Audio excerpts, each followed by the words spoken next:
New York शहर की एक शाम में खुश आमदीद। न्यूयॉर्क शहर के रास्ते में चलते हुए हमें फॉलो करें। अभी हमें बहुत सी दिलचस्प चीजें करने को मिलेंगी। आप रास्ता नोट करते रहें।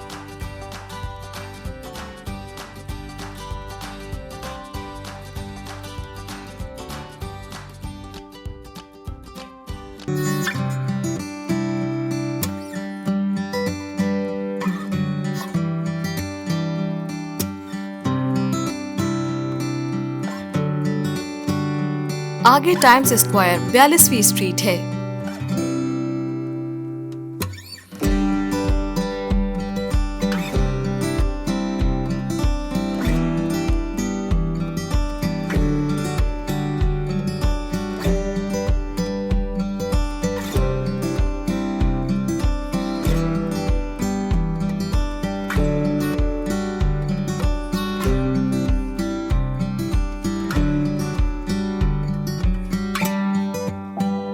बयालीसवीं गली में एक अहम क्रॉस टाउन गली है। ये थिएटर्स के लिए काफी मशहूर है। इसकी लंबाई 2 मील या फिर 3.2 किलोमीटर है। इसका आगाज मार्च 1811 में हुआ।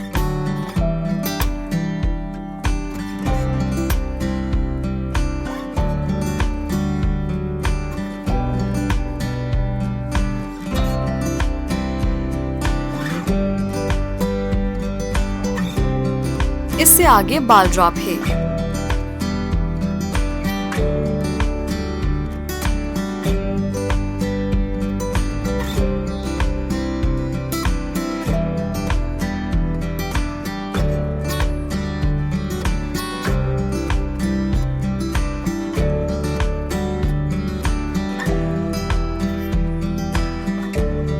यहाँ न्यू ईयर्स पर एक खास फ्लैग पोल के नीचे टाइम बॉल नीचे उतरता है।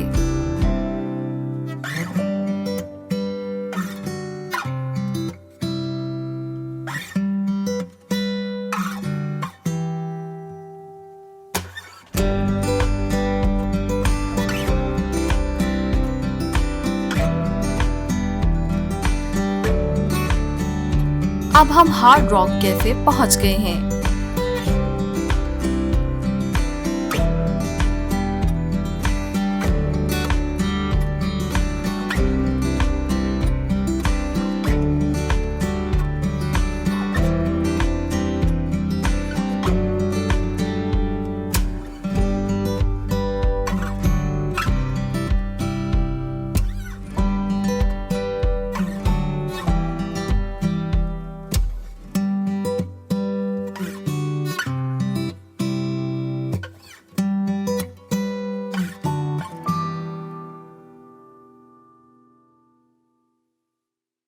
हार्ड रॉक कैफे रेस्टोरेंट्स की एक चेन है जो कि रॉक एंड रोल की याद पर मबनी है।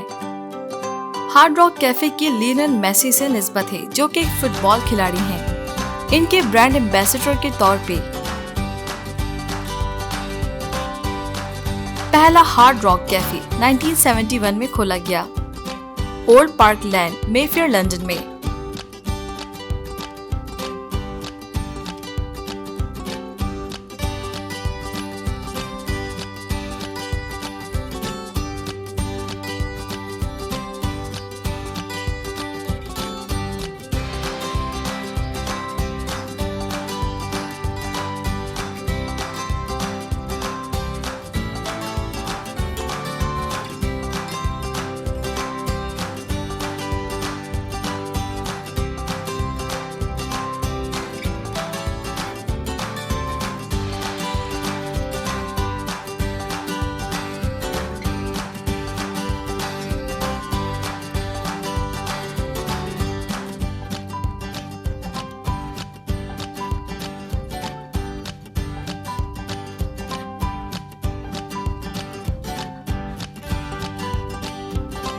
इससे आगे मेसी के बाद हम हेराल्ड स्क्वायर पहुंचेंगे।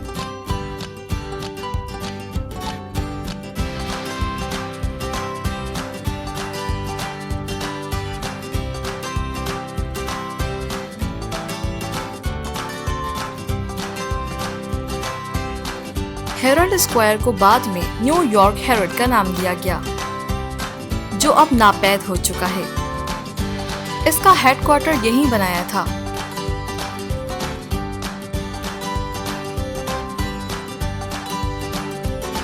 हेराल्ड स्क्वायर में एक मोनूमेंट है जेम्स गॉर्डन बेनेट का, जो कि बानी है इस न्यूज़पेपर जिसका पहले जिक्र किया जा चुका है, न्यूयॉर्क हेराल्ड। हेराल्ड स्क्वायर एक अहम तिजारती चौराहा है। हेराल्ड स्क्वायर को 1902 में तामीर किया गया। स्क्वायर कैनफोनेंस एक बहुत बड़ी मैकेनिकी घड़ी है जिसे 1895 में तामीर किया गया था। हेराल्ड स्क्वायर की जल्द ही तज़ीन और आराइश शुरू हो जाएगी। हेराल्ड स्क्वायर के आसपास का रकबा एक रिटेल मार्केट है। यहाँ की सबसे काबिल जिक्र और पुरकशिश जगह मैसी का हेराल्ड स्क्वायर है। 1992 से हेराल्ड स्क्वायर 34वीं स्ट्रीट पार्टनरशिप में रहा है। न्यूयॉर्क हेराल्ड की पुरानी बिल्डिंग स्क्वायर में वाक़ई थी। 34वीं स्ट्रीट पार्टनरशिप सेहत और सफाई और सिक्योरिटी की खिदमत फराहम करती है। बहुत से गाने हेराल्ड स्क्वायर से मुंसलिक हैं। इनमें ये गाने शामिल हैं give my regards to Broadway 1904, जो कि जॉर्ज एम कोहान ने गाया, एंड्रयू बी स्टर्लिंग और हैरी वॉन टिल्जर का गाना take me back to New York town 1907, Billy Joel का गाना रोज़लिंड डिज़ाइज 1978 और फ्रेडी जॉनस्टन का गाना बैड रेपुटेशन 1994। हेराल्ड स्क्वायर एक प्लेटफॉर्म है मेसीज थैंक्सगिविंग डे के परेड के लिए, जो कि NBC टीवी की तरफ कौमी सतह पर नशर किया जाता है। ये इलाका New York street Subway 34 street Herald square station control करता है। 2007 में मेसी ने अपना मरकजी दफ्तर मैसेज हेराल्ड स्क्वायर में मुंतकिल कर दिया। ये अमेरिका का सबसे बड़ा मैसेज स्टोर है।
जैसे ही हम हेराल्ड स्क्वायर को पीछे छोड़ते हैं तो हम पेन स्टेशन के करीब आ जाते हैं।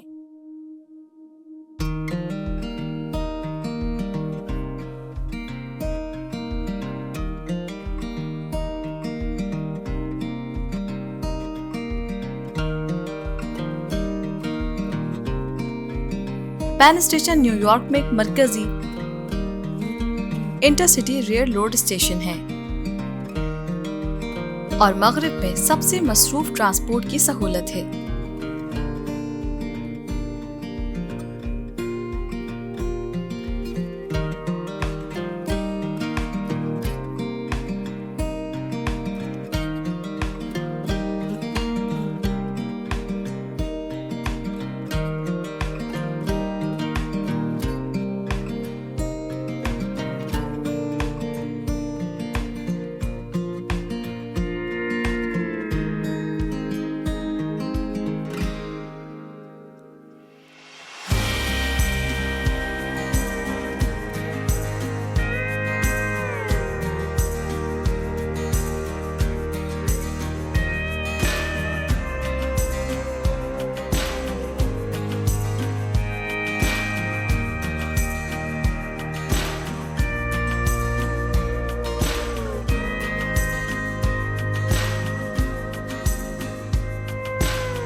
अगर आप हमारे बाईं तरफ गौर करें तो आपको बहुत जल्द पोर्ट अथॉरिटी बस टर्मिनल नजर आएगा।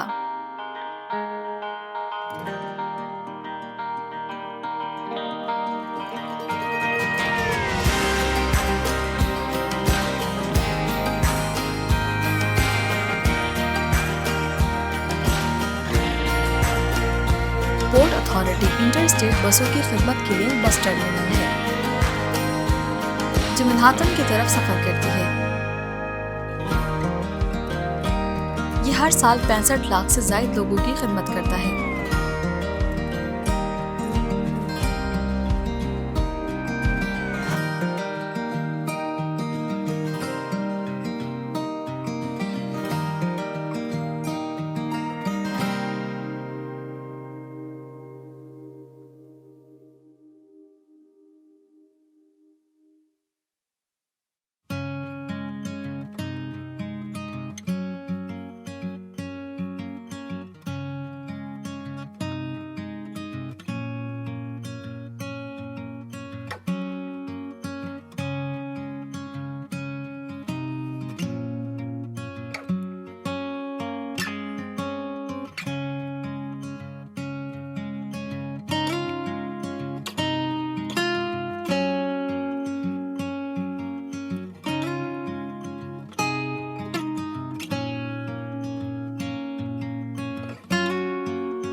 अगर आप गौर करें तो आपको एक रीगल थिएटर भी नजर आएगा।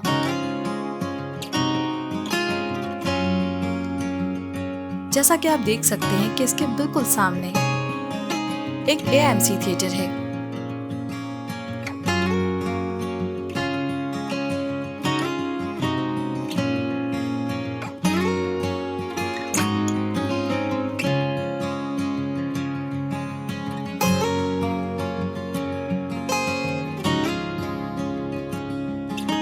हम इस वक्त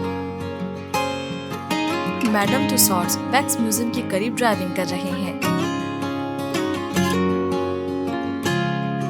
वैक्स म्यूजियम में मोम के लातादाद मुजस्मे हैं, मशहूर शख्सियत के।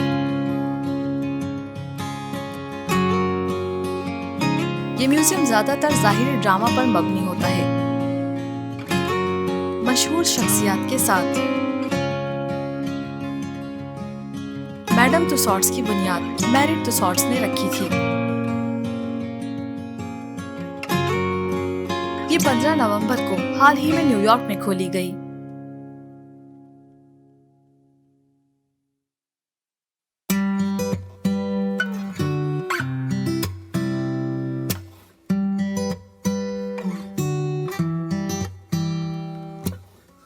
ये इमारत खुद तकरीबन 85,000 स्क्वायर फीट बड़ी है। मैडम तुसाड्स में एक विजिट को तकरीबन 90 से 60 मिनट तक लग जाते हैं। मैडम तुसाड्स में 220 से ज्यादा मोम के मुजस्मे हैं। मैडम तुसाड्स में हर साल तकरीबन 2.5 लाख से ज्यादा सयाह आते हैं। 1835 में इसका आगाज हुआ था और तब से लेकर अब तक ये 500 लाख लोगों को सयाहत फराहम कर चुका है। मैरी तुसाड्स को फिलिप कर्टियस ने मुजस्मा साजी सिखाई थी।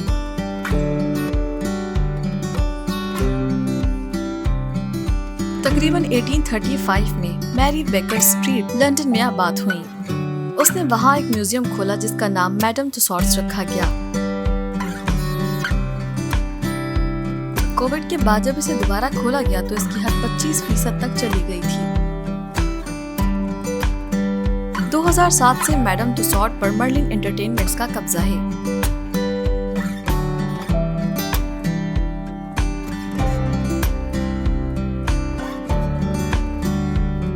कुछ काबिल जिक्र शख्सियत में शामिल हैं Pharrell Williams, Selena Gomez, Leonardo DiCaprio, Jodie Foster, Muhammad Ali, इब्राहिम Lincoln, Gandhi, Martin Luther King Junior, Ronald Reagan और एल्बर्ट आइंस्टाइन। मैडम तुसाद का अंदरूनी माहौल एयर कंडीशनड है, लेकिन ये बहुत ज्यादा सर्द नहीं है।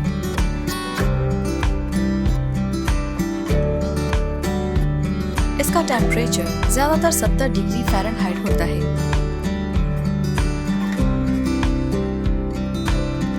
आमतौर पर यहाँ जाने का बेहतरीन वक्त पीरिया मंगल है।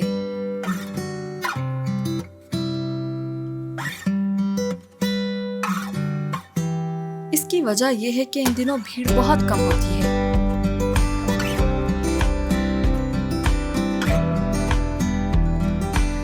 मैडम तुसाद 11 बजे खुलता है और शाम 7 बजे बंद होता है।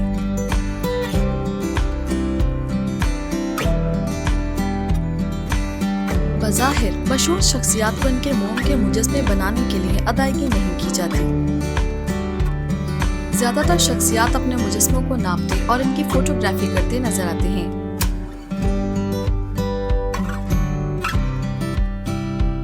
मैडम तुसाद के लिए किसी भी किस्म का ड्रेस कोड नहीं है। मैडम तुसाद के अंदर बहुत से मकामात हैं। मुख्तसरन 21 मकामात हैं। अमेरिका में 6 अजायब घर हैं। मैरिड तुसाद, जो कि मैडम तुसाद की बानी है, इनका video game Assassin's creed unity में नुमाया था। वो एक साइड मिशन में थी जहाँ खिलाड़ी को कुछ बाजियाफ्त कराने का काम सौंपा जाता है और जिसकी नकल मैडम तुसाद बनाती थी। मैडम तुसाद का हवाला शर्लॉक होम्स की कहानी द मेज़ारिन स्टोन में दिया गया है।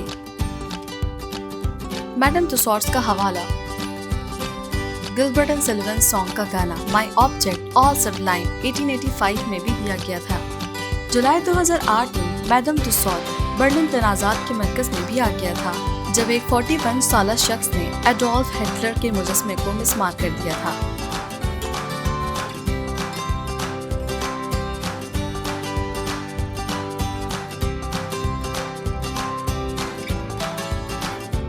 मैडम तुसाद की सबसे पहली और सबसे अहम कशिश हॉरर चैम्बर थी। मैरिड तुसाद 1761 में मैरी टुसाद की हैसियत से पैदा हुई थी, स्ट्रासबर्ग, फ्रांस में। इनकी मां ने फिलिप कर्टियोस के लिए काफी काम किया था। बर्न, स्विट्जरलैंड में। फिलिप कर्टियोस मॉम मॉडलिंग में माहिर मॉडलिस्ट था। कर्टियोस ने तुसाद को इस वक्त मॉम मॉडलिंग की तालीम दी जब वो बच्ची थी। इसके बाद वो पेरिस चला गया और अपने 6 साल शागिर्द को भी अपने साथ ले गया।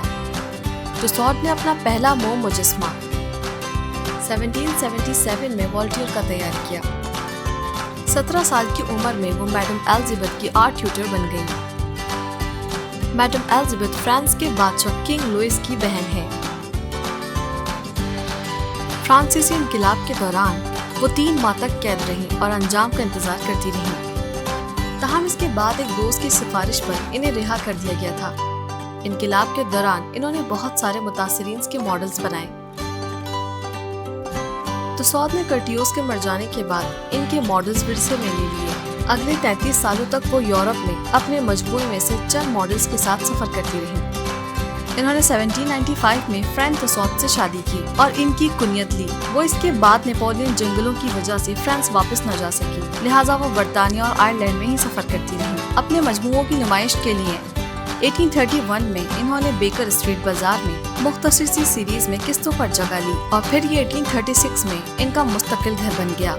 कुछ मुजस्समे अब भी मौजूद हैं जो कि मैरी तुसाद ने खुद बनाए थे, लेकिन 1925 में आग की तबाही और 1941 में जर्मन बम्बों की वजह से इसके बेशतर मॉडल्स को बहुत नुकसान पहुंचा। खुद मुजस्समे बनाने वाले बच गए, जिसकी वजह से मोम के कामों को दोबारा तैयार किया गया। नुमाइश में सबसे कदीम शख्सियत मैडम डू बेरी की थी। क्या ये कर्टियोस का काम है? इसे स्लीपिंग ब्यूटी भी कहा है। ये दुनिया का कदीम तरीन मोम काम है।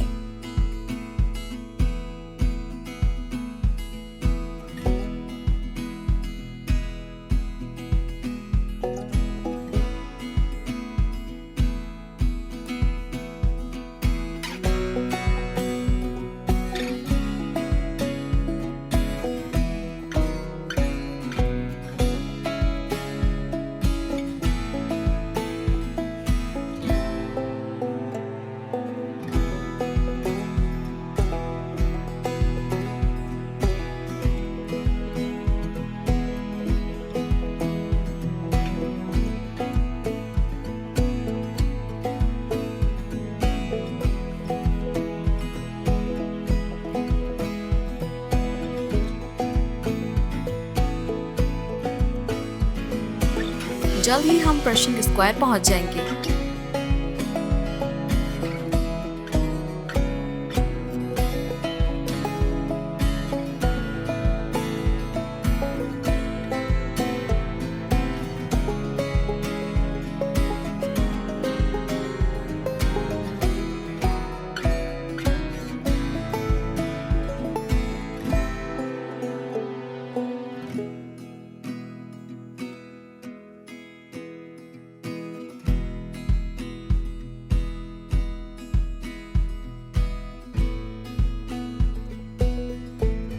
पर्शिंग स्क्वायर का नाम जॉन जे पर्शिंग के नाम पर रखा गया।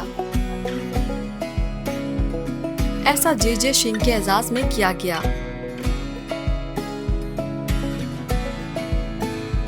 इसे 1921 में बनाया गया। दरअसल इसका असल मकसद पर्शिंग के एजाज में एक प्लाजा खोलना था,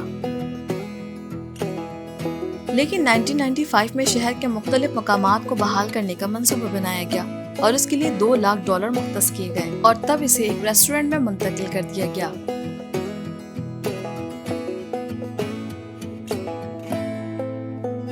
पर्शिंग स्क्वायर इमारत पर्शिंग स्क्वायर के इर्द गिर्द एक 25 मंजिला दफ्तरी इमारत है। ये 363 फीट ऊंची है। इसे रोमनेस्क रिवाइवल के अंदाज में डिजाइन किया गया था।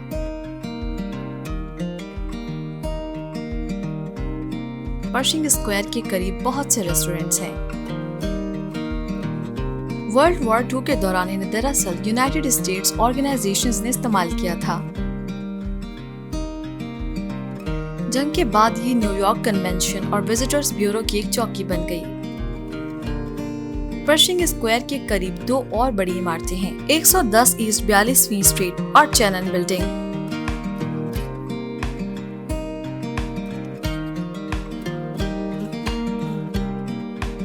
पुल के नीचे 41वीं और 42वीं सड़कों के दरमियान जगह बतौर ट्रॉली गोदाम इस्तेमाल होने लगी थी। 1989 में ग्रैंड सेंट्रल पार्टनरशिप ने पुल वाली जगह एक रेस्टोरेंट में तब्दील करने के लिए तजवीज पेश की। इस जगह के मालिक माइकल और कीफ ने इसकी तज़यीन और आराइश पर बहुत ज्यादा तवज्जो दी, जिसकी वजह से इनके मंसूबों के अखराजात $2 मिलियन से लेकर $5 मिलियन तक बढ़ गए। पर्शिंग स्क्वायर आमतौर पर गर्म है। 86 फ़ारेनहाइट इसका ज्यादा से ज्यादा दर्जे हरारत होता है और 63 फ़ारेनहाइट कम से कम।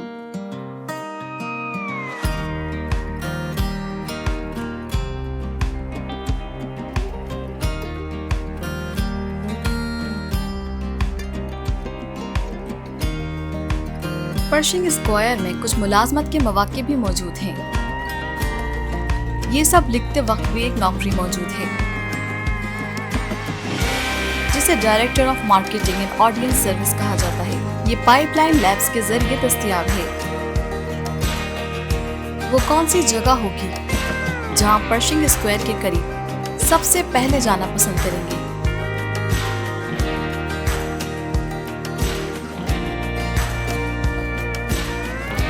क्या आपको लगता है कि पर्शिंग स्क्वायर देखने के लिए एक काबिल कदर जगह है?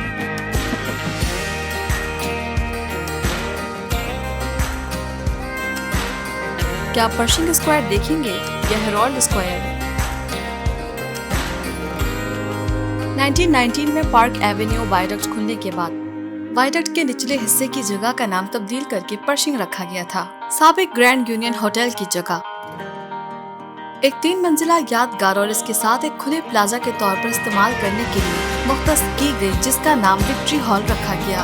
विक्ट्री हॉल के ख्याल की फ्यूरेलो एच लॉगार्डिया की तरफ से बहुत मुखालफत की गई, जो कि New York city board of alderman के सदर थी।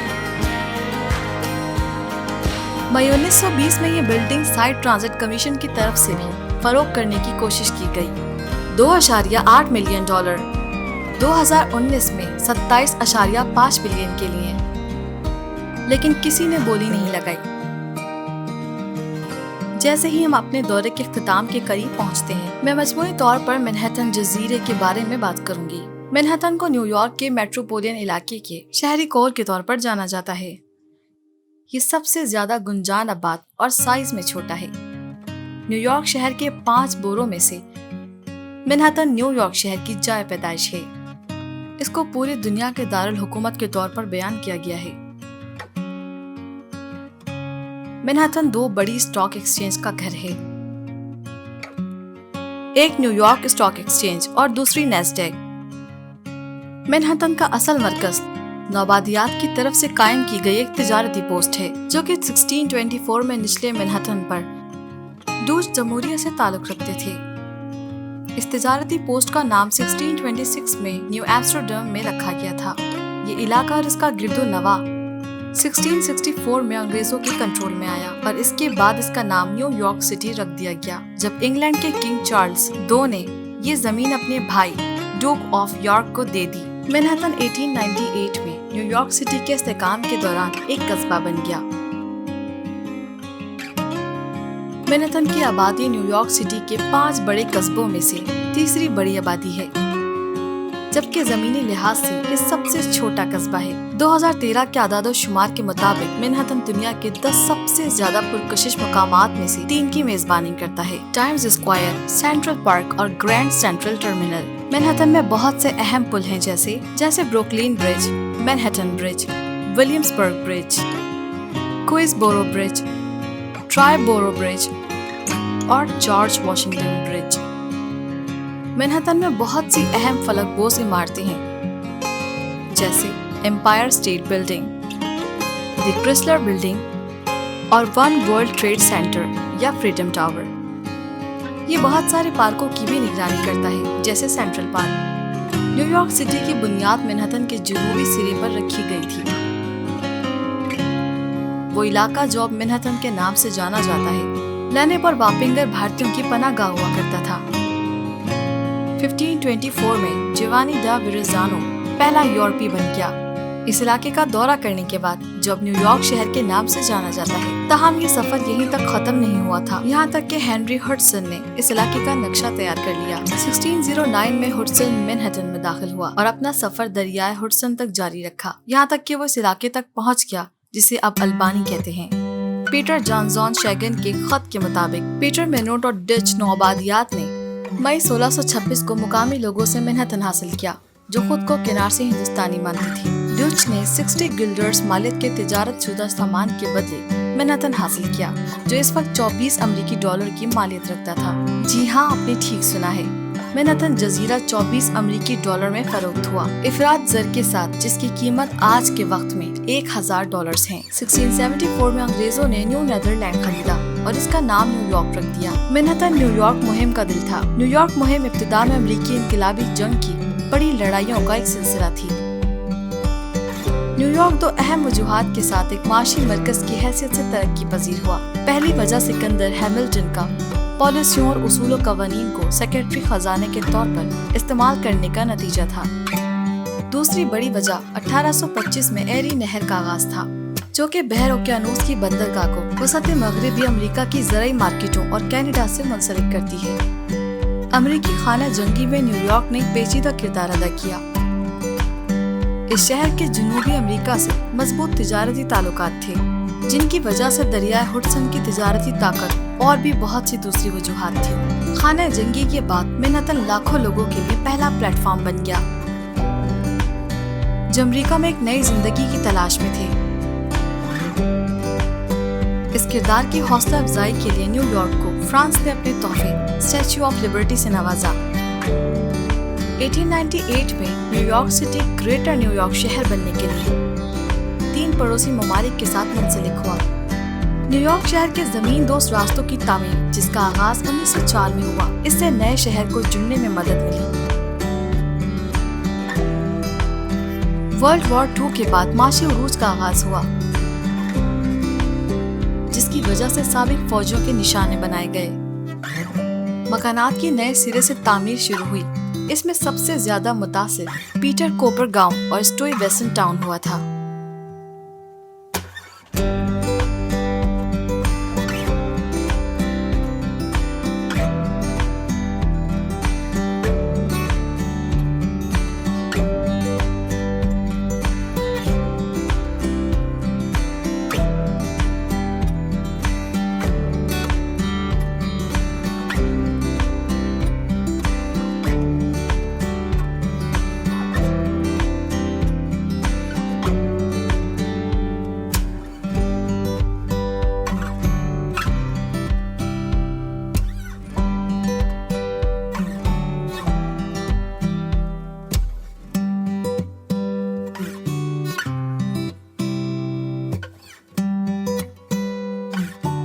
अब हम तकरीबन मेट लाइफ बिल्डिंग पहुंचने वाले हैं।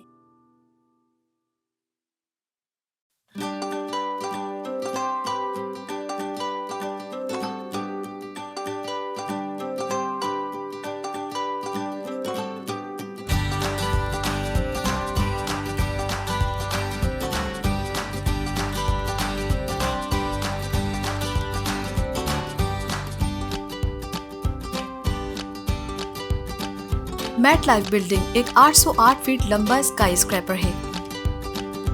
ये अमेरिका की सबसे बड़ी इमारतों में से एक है।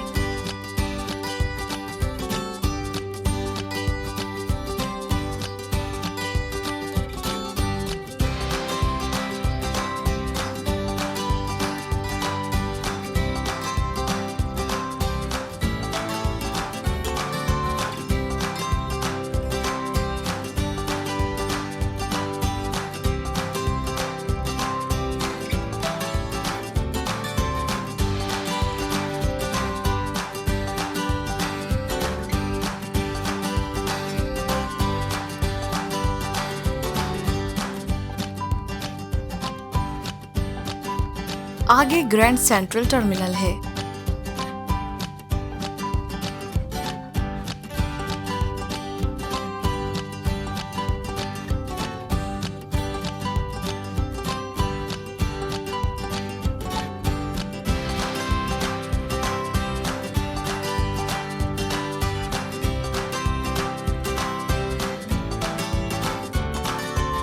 इसका नाम और इसकी तामीर न्यूयॉर्क वसती रेलवे के लिए बनाई गई थी।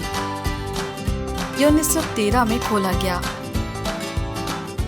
ये एक ही तरह के 2 स्टेशनों की साइट पर बनाया गया था, जिसकी पुरानी तारीख 1871 है। ये शुमाली अमेरिका का तीसरा सबसे मसरूफ ट्रेन स्टेशन है। ये दुनिया के 10 बड़े सयाहत के दिलकश मुकामात में से एक है।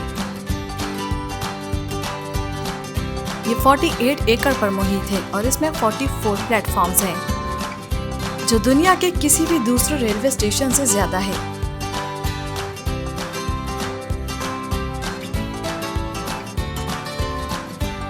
जीसीटी में हर दिन 7,50,000 से ज्यादा ज़ायरीन आते हैं। इसको रेड और स्टीम ने बोआक्स आर्ट्स स्टाइल में डिजाइन किया था। इसकी छत 12 मंजिला ऊंची है।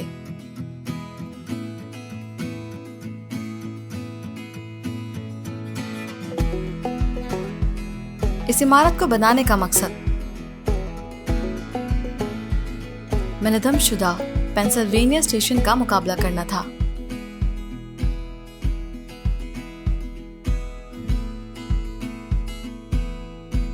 ग्रैंड सेंट्रल टर्मिनल की तामीर 200 ट्रेनों की फी घंटे के हिसाब से कंट्रोल करने के लिए की गई थी। अगरचे हकीकी ट्रैफिक की तादाद कभी इस नंबर के करीब नहीं पहुंची।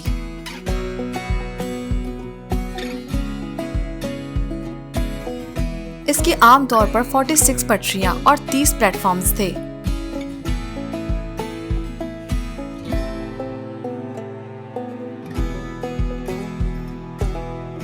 नाइनटीन 1978 में आर्किटेक्ट फिलिप जॉनसन, पहली खातून जैकलीन कैनेडी ओनेसिस ने मिलकर इस टर्मिनल की तारीखी हैसियत को महफूज बनाने के लिए मुहिम चलाई। उससे ये यकीनी बनाया गया कि ये इमारत न्यूयॉर्क के मकीनों के लिए मजीद कई सालों तक काम करेगी।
हम अपनी आखिरी मंजिल की तरफ गामजन हैं। New York public library.